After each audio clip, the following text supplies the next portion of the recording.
It's 10 p.m. Do you know where your children are?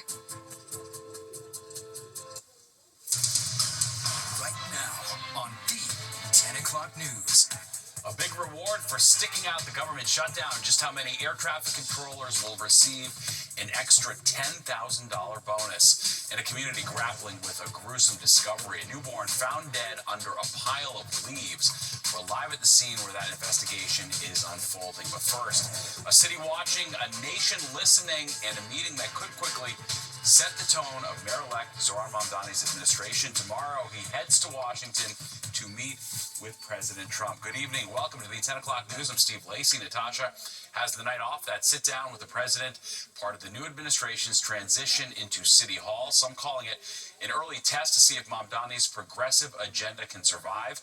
From housing to immigration policy and the future of federal funding. Fox 5 Sharon Crowley live in studio with the expectations for tomorrow. Sharon. Steve, the expectations and the stakes for New York City are high. New York City's mayor-elect Zohran Mamdani heading to Washington, D.C. tomorrow to meet with President Trump. Both elected leaders hail from Queens and are superior, you might argue, at using social media to promote their agendas. Both ran and won on campaigns about bringing down the cost of living. However, that is where the comparison stops. So it will be very interesting to see how the interaction in the Oval Office goes down. Here is Mamdani earlier today talking about his trip to the White House tomorrow. My team reached out to the White House to set up this meeting because I will work with anyone to make life more affordable for the more than 8.5 million people who call the city home. I have many disagreements with the president, and I believe that we should be relentless and pursue all avenues and all meetings that can make our city affordable for every single New Yorker. I intend to make it clear to President Trump that I will work with him on any agenda that benefits New Yorkers. If an agenda hurts New Yorkers, I will also be the first to say so. Well, President Trump did not speak about seeing Mamdani beyond announcing it on Truth Social. However, the White House press secretary did address Friday's meeting today. It speaks volumes that tomorrow we have a communist coming to the White House because that's who the Democrat Party elected as the mayor of the largest city in the country. I think it's very telling, but I also think it speaks to the fact that President Trump is willing to meet with anyone and talk to anyone and to try to do what's right on behalf of the American people, whether they live in blue states or red states or blue cities, in a city that's becoming much more left than I think this president ever anticipated in his many years of living in New York himself. Both leaders have something to gain. The mayor-elect wants to secure federal funding, and President Trump wants more cooperation in this sanctuary city for his ICE agents. I spoke to Democratic strategist Trip Yang on the Fox 5 streaming show Newsroom Live on the Fox Local app and on the Fox 5 NY YouTube channel tonight. I do expect Donald Trump to attack Mamdani when the cameras are on. That just comes with the territory. Yeah. But if you're the mayor-elect, your job is go in there, very businesslike, cut out distractions, and really make the best effort to advocate for the funding needs of New York City from the federal government. All right, whatever happens tomorrow, we will be following it for you. Our Morgan McKay is headed to D.C. She will have a full report on this historic White House meeting set to take place, Steve, at 3 o'clock tomorrow afternoon. Very well. All right, thanks, Sharon. Well, a disturbing discovery in Brooklyn, a dead newborn found in a black bag under a pile of leaves. That death obviously rattling the community. Fox 5's Kendall Green's live in Canarsie with the details tonight. Kendall.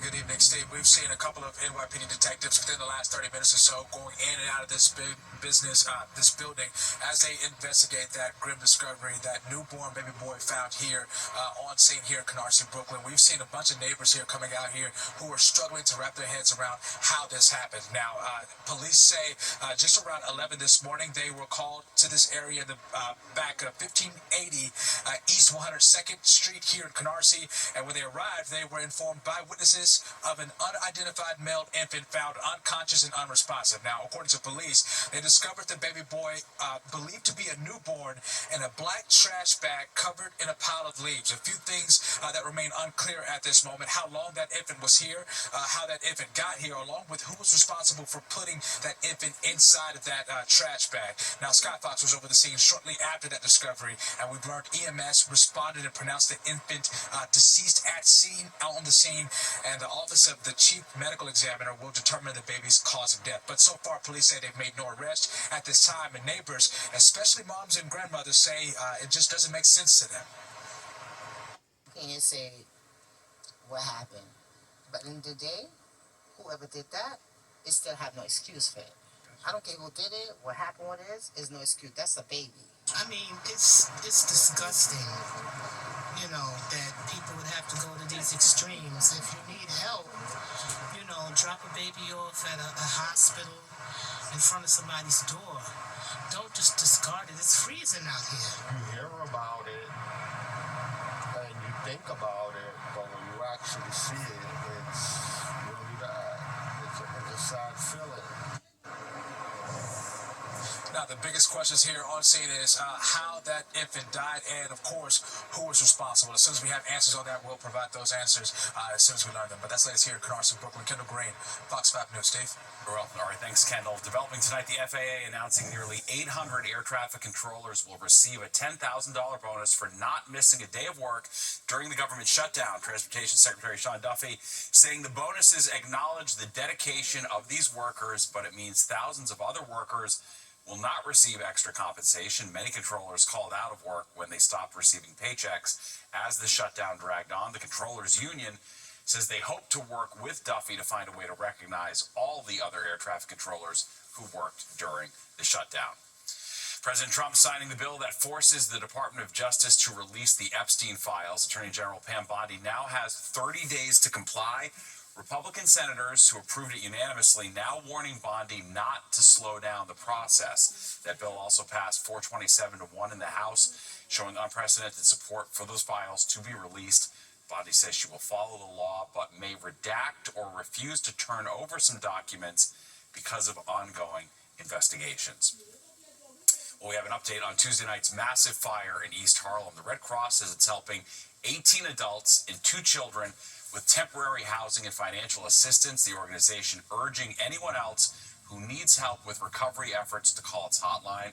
That 4-alarm fire destroyed a popular neighborhood spot, Santiago's Beer Garden, and damaged nearby apartments. Well, turning to the forecast, taking a live look outside, kind of a nice night. Chief Meteorologist Nick Gregory is tracking the temps as we head into the overnight hours. Nick. Yeah, they're pretty chilly too, Steve. Look at some of these numbers here in the 20s again. Poughkeepsie there, 26, 33 Sussex, 40s still in the city, heading down into southeastern parts of Pennsylvania as well. Then back to the freezing mark or below across Long Island on up into Connecticut. But we'll start to see actually the temperatures maybe even rise a little overnight with a calm wind that'll become mostly southwesterly, and then we'll see more cloud cover come in.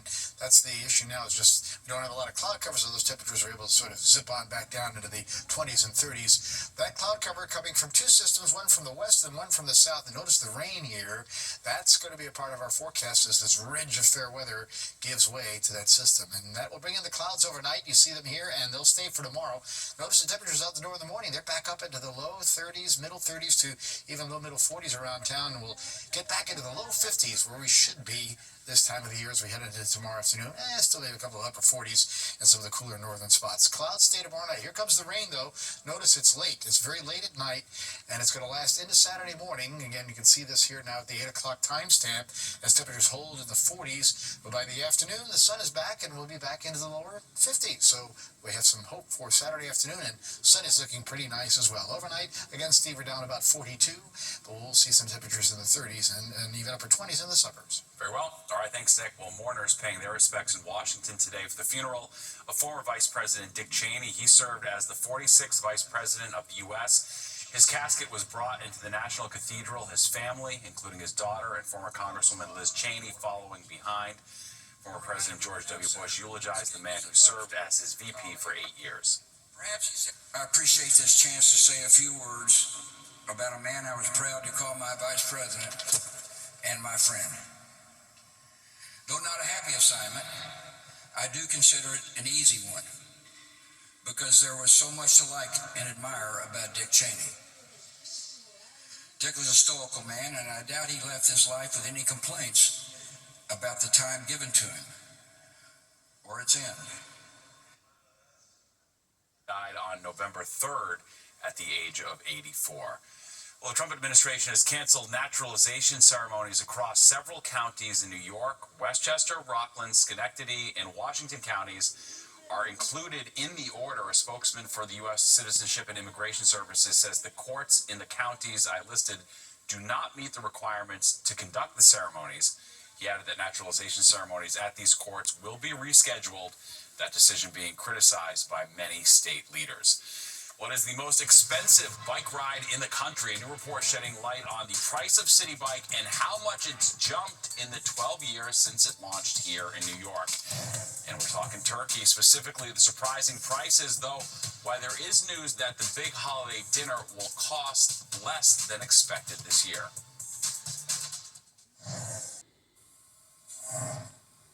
A harsh spotlight on one of New York City's favorite green transportation options, City Bike. A new report reveals the ride-sharing program is charging a far higher rate than competitors in any other major city.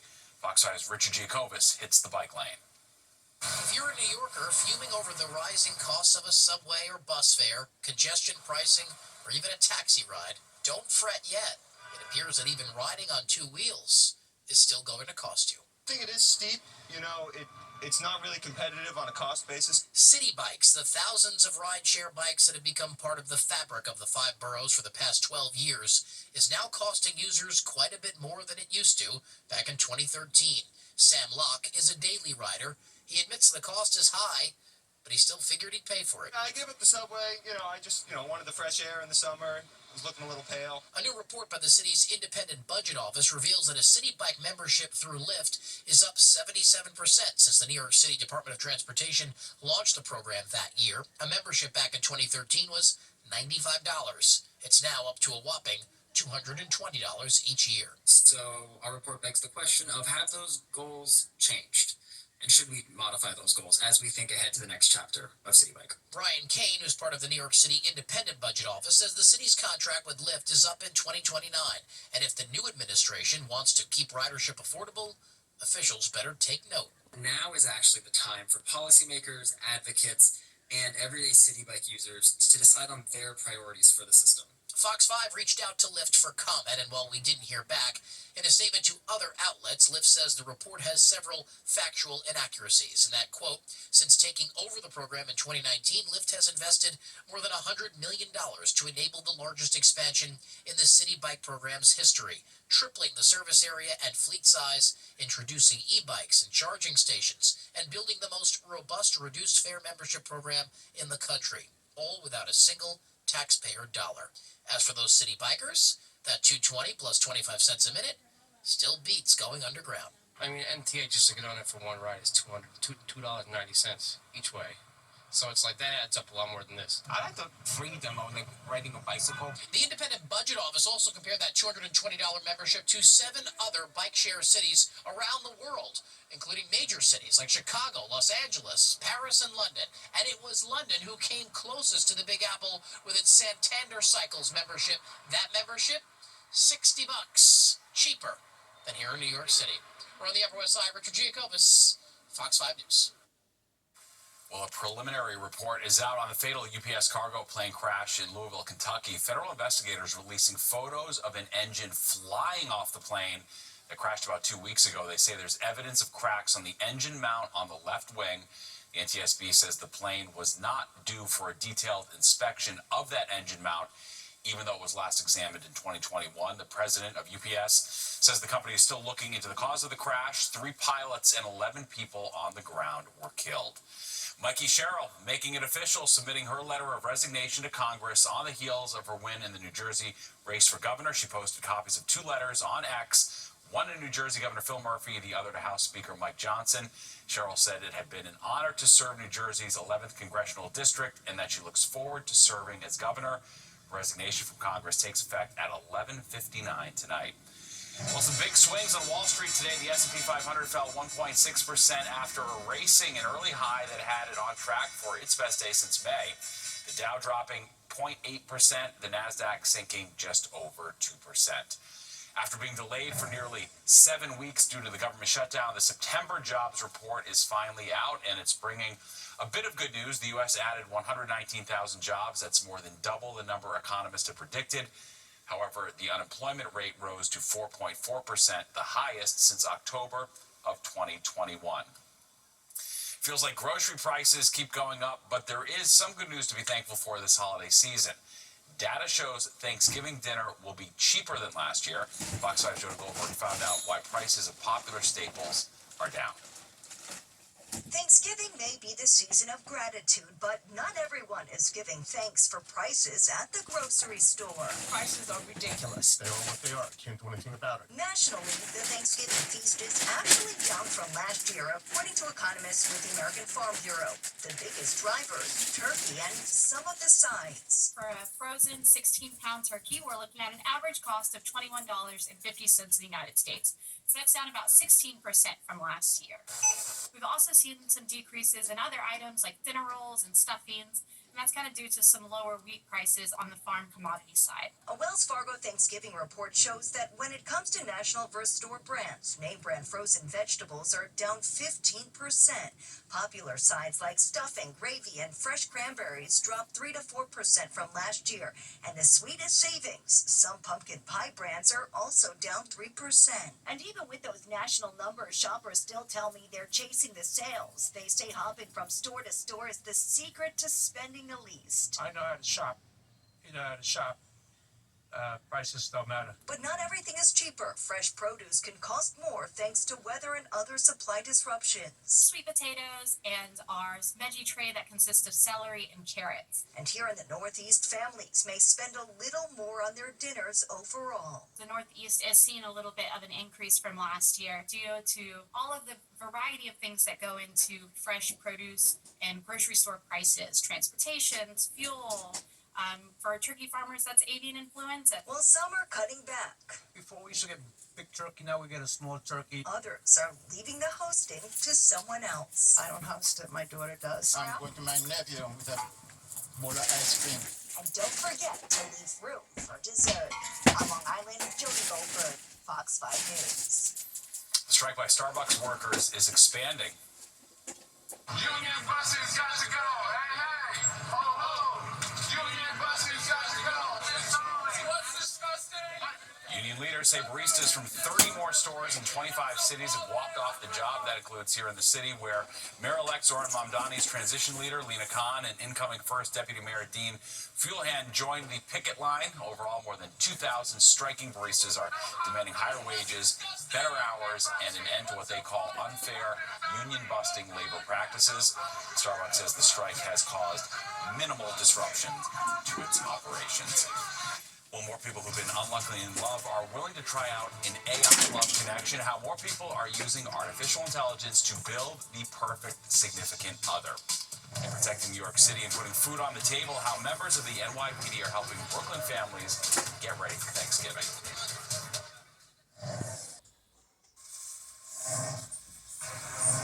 Today in Williamsburg, Detectives Endowment Association, along with members of the Hispanic Society of the NYPD, handed out more than 400 turkeys in time for Thanksgiving to families in need. To get back into our part of the community that we're working to basically let the people know we're here, we care.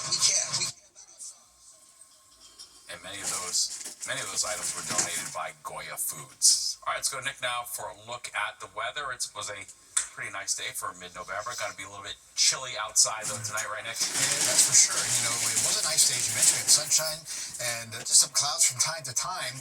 But once again, Steve, temperatures were below where we should be. We were only again in the upper 40s most of the area. We should be in the low 50s. Good news, we're heading into the low 50s for the next couple of days. So there you go.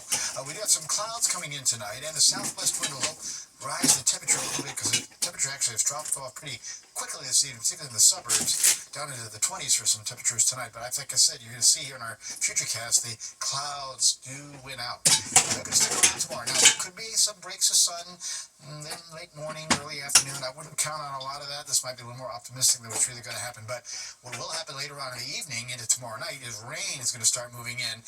Again, this model is a little further south than the last one I showed you at the top of the newscast. I think this rain area will likely be a little further to the north, and it'll probably last a little bit longer than about 7 a.m., maybe 9 or 10 o'clock or so. Then it dries out. Beautiful rest of Saturday afternoon, and Sunday should be even nicer, just a little bit on the cooler side. All right, so again, you can see temperatures tonight in some of those suburbs will bottom out in the 20s to about 30. They will rise towards tomorrow morning. 40, 42 in the city, and mostly 30s along the coast. But we get to get on the east end, the Pine Barrens region of the Hamptons, another cold night in the 20s. All right, tomorrow it's low 50s, which is where we should be, even 54 in the city, 54 as you get into Islip. That rain threat, though, comes in tomorrow night, and it's going to be Saturday morning. We'll still be in the low 50s. And like I said, by the time we get to Sunday, we'll get back to sunshine and just seasonally chilly in the upper 40s. Steve? Very well. All right, thanks, Nick. Well, sleeping outside in an effort to end youth homelessness. Yankees general manager Brian Cashman is braving the elements for a good cause. Coming up after the break, I'll have more on the 15th annual Covenant House Sleep Out. And a New York City phenomenon, 99 years and counting. We're taking a look back at the Macy's Thanksgiving Day Parade, which actually had some snow in 1989. 10 o'clock news.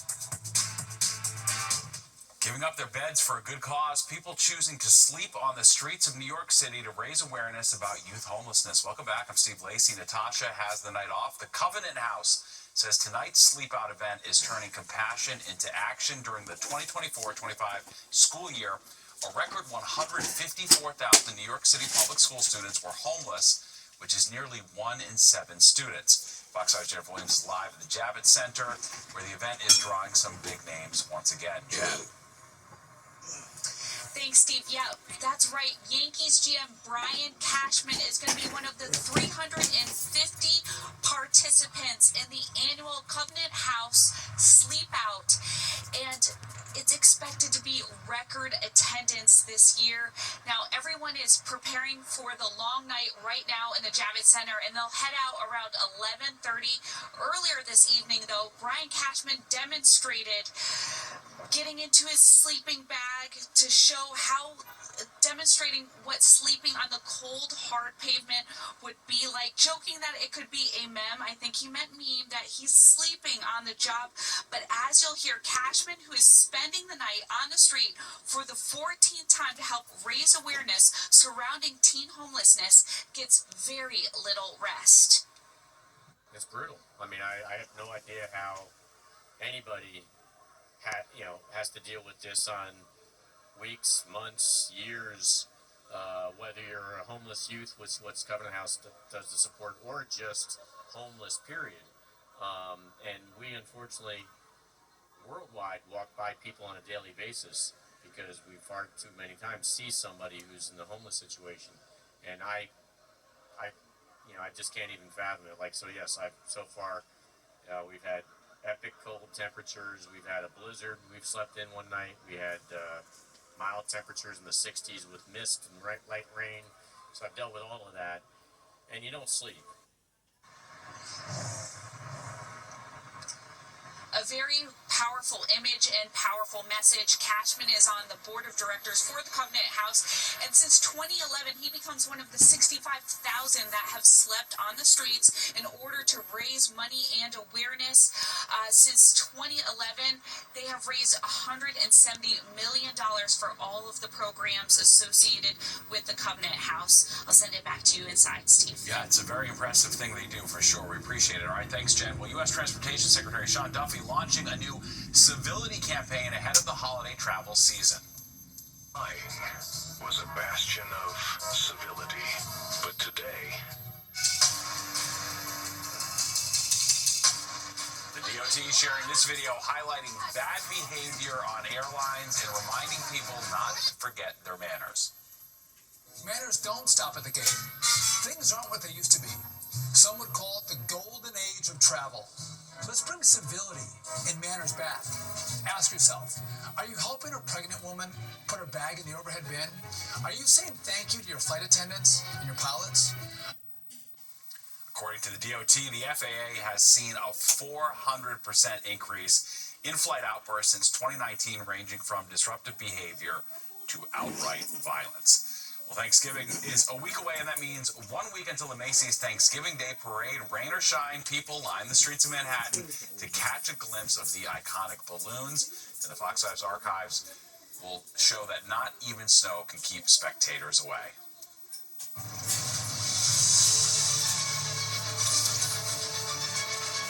Thanksgiving Day Parade is always a special New York phenomenon, but this year's event will likely be remembered more than others because of bitter cold weather and snowfall that accumulated close to 5 inches in the city. But the weather didn't deter the estimated 140,000 parade goers who were intent on catching their first-hand view of the 63rd annual Macy's Thanksgiving Day Parade. Are you cold? Yes, very cold. But you're here anyway, right? Yes, it's very nice. Where did you come from? East Orange, New Jersey. East Orange? Yes. All right, what's your name? Sandra Benjamin. That's my boyfriend, Claude. Danielle Kimmons and Liz Chapman came from Baldwin, Long Island to see Santa Claus. How do you feel right now? Cold. It feels like my toes are gonna fall off. But despite the cold, the bands marched on, and the majorettes strode by, wearing little more than brave smiles. Aren't you cold? You don't hardly have any clothes on. It's chilly, yes, sir. It's really chilly, huh? Yes, sir. Okay, colder than Georgia, right? Yes, sir. The famous balloons made their way along Central Park West and down along Broadway. Most of the famous characters showed up, like Spider-Man and the Pink Panther. Only Snoopy didn't make it this year because he sprung a hole, and Bugs Bunny didn't march because the winds were too rough. Even real-life characters like Telly Savalas sent along his Thanksgiving wishes. An appearance by the pop band called New Kids on the Block brought out all kinds of young fans. They are cool. They are great. I just love them. The Thanksgiving Day Parade showed some different sides of folks, like members of New York's finest. Can't ask for better than this. Yeah. Holiday festive snow. This is beautiful. People came from all over the USA to see the parade. There were lots of Southerners on hand, including Sandra Kennedy from New Orleans. I'm a doctoral student at Columbia University, so this is my first time here, though. And this is also my first snowfall. But this is New York City, and the 5 boroughs were well represented. Here's the Vega family of the Bronx. What's your favorite thing in the parade? Snoopy? All right. Good. How about your favorite thing? Spider-Man. Spider-Man. How about your favorite thing? Getting home watching football. All right. This parade was first held in 1924. In 1942, it was canceled because of World War II. In 1956, high winds knocked out the balloons, and only Mighty Mouse made it to the finish line. This version, in 1989, will be remembered as the snowiest parade of all. From the Macy's Thanksgiving Day Parade, Jeff Weiser, Fox News, Channel 5.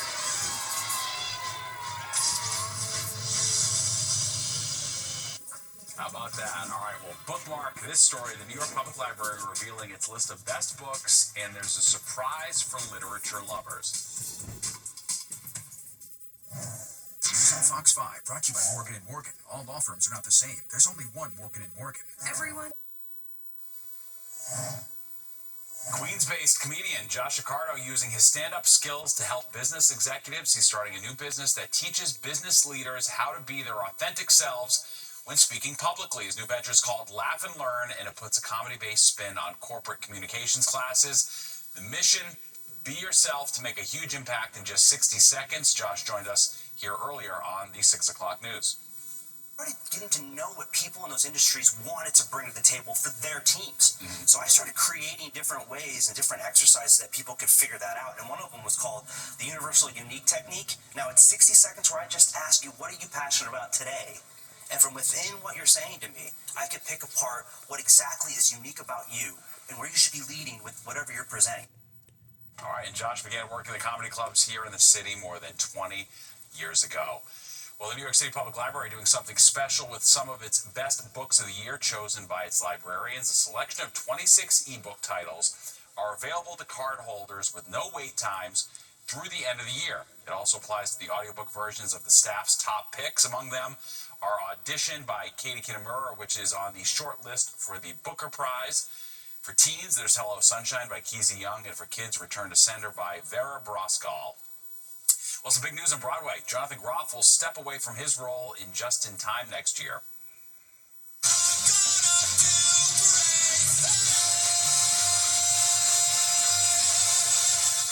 Playbill reports Groff's final performance in the Bobby Darin musical will be March 29th. The Tony Award winner is an original cast member for the show that's been selling out the Circle in the Square Theater. Groff's successor has not yet been named. Well, get them while they're hot. The New York City DOT holding a special limited-time sign sale. They'll be printing 25 copies of the 4 most popular street signs. That includes Cornelia Street, Welcome to Queens, the World's Borough, Gay Street, and Leaving Brooklyn, Forget About It. Each sign will be available on a different day over the next 2 weeks. Good holiday shopping. Well, love at first chat. People turning away from human connection and creating romantic partners with the help of artificial intelligence. And it's a reunion 10 years in the making, how a family found their missing cat a decade after it first went missing.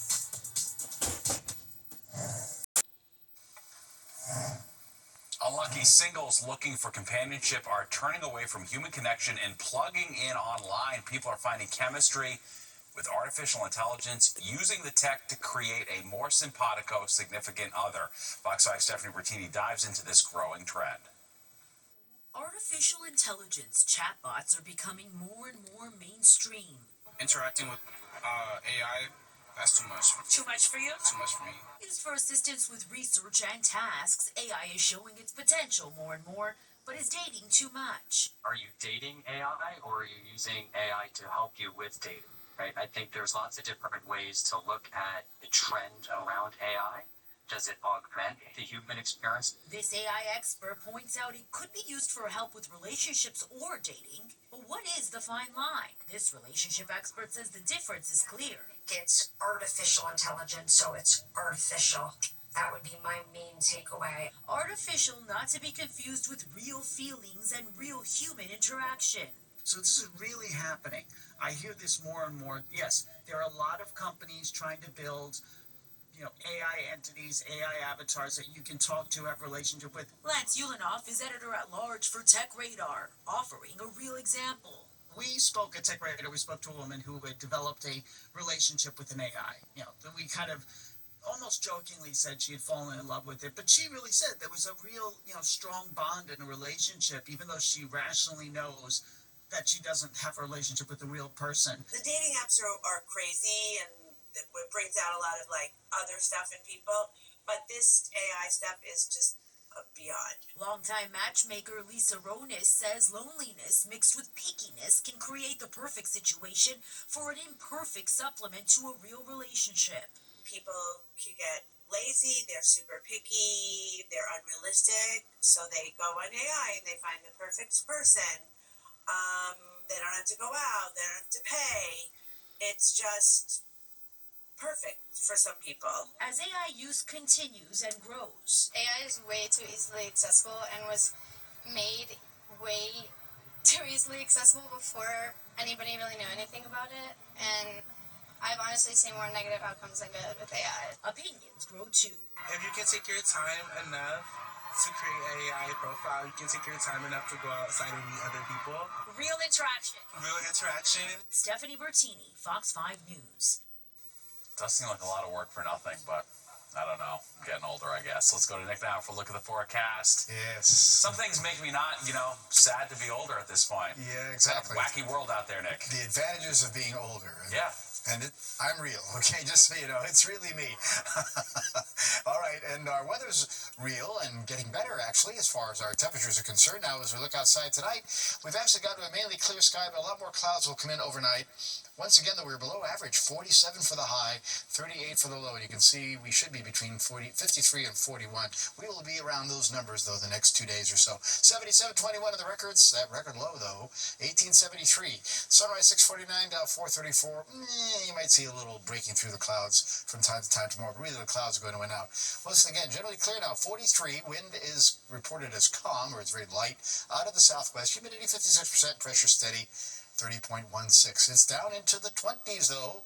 Monticello and Poughkeepsie over to Hartford, and even the Hamptons, the cold spot, 25. Low 30s, White Plains, below freezing, Sussex, right at freezing, ice slip, and the low 40s, the city on south and west. And the wind, like I said, reported as calm in most areas, are variable. Ultimately, it'll average out of the southwest, and that, along with cloud cover coming back in, as the night goes along, we'll see those temperatures start to rise towards daybreak or so. All right, upper 40s, most areas today. Islip topping off at 50. That was really the same story as you go through the rest of the Northeast. Into New England, low middle 40s. Concord, New Hampshire to Providence. Back to Rochester. Another cold day, though, in State College. They got stuck at 37. Everybody else around them in the 40s. 50 Philadelphia.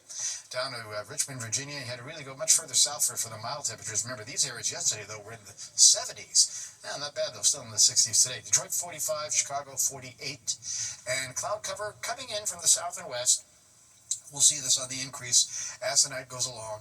Two systems that we'll be watching as this little ridge of fair weather along the east coast kind of gives way. It's going to allow first this cold front to come our way, and then the moisture coming up now into the middle part of the plains states there, Kansas, almost encroaching upon St. Louis. That's going to get very close to us and actually be on top of us as we get into later tomorrow evening and into the early part of Saturday. You'll see that here on the Futurecast again. We start out cold in the 20s, lower 30s, but out the door in the morning, 6 a.m., temperatures are up now. We're back into the middle 30s in spots, low 40s in town near the coast. As you see, the clouds do stick around, though, for much of the day. But the temperatures respond up to the lower 50s, where we should be this time of the year. Here comes the rain tomorrow night. Look at the timestamp here, about midnight, so it probably gets going about 10 to 11 o'clock at night. And it overspreads the area during the nighttime period, as temperatures really don't move much. They'll stay in the 40s.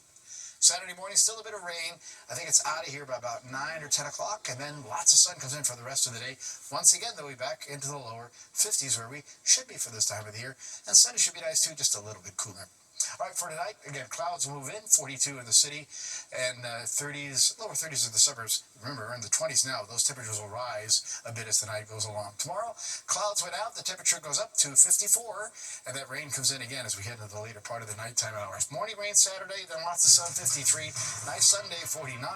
Monday, even better, 54. Rain later Tuesday and Wednesday morning. Look at by Wednesday, we're over 60. You have a windy, maybe sunny and cool Thanksgiving. And we'll have more of the 10 o'clock news after this time out.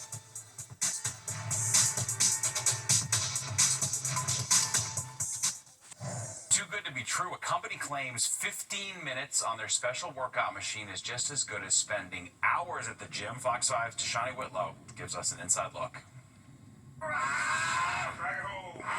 High above Manhattan's busy streets, Midtown Biohack is revolutionizing workouts, claiming just 15 minutes replaces a full week's workout. This really fit into my life and my schedule. Obviously, we had to prepare for this wedding. The couple married in Italy over the summer.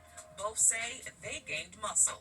15 minutes a week, once a week, you come on in, get a quick workout in, and results were almost immediate. We had been together for almost 10 years now.